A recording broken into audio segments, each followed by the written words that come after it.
फर्जनी भाई बुका ओहो मेरा। जी हाँ, नमस्कार दोस्तों, कैसे हैं आप लोग। आशा करता हूँ आप लोग ठीक होंगे। आप लोगों का स्वागत है मेरे यूट्यूब चैनल आशीर्वाद कुमार ऑफिशियल पर।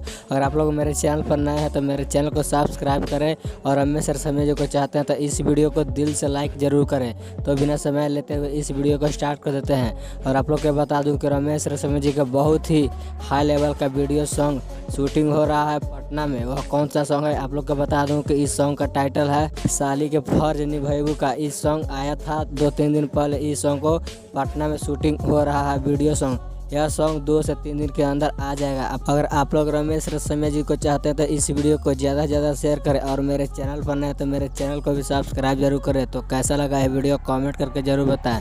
तो मिलते हैं नेक्स्ट वीडियो में, तब तक के लिए जय भोजपुरिया समाज।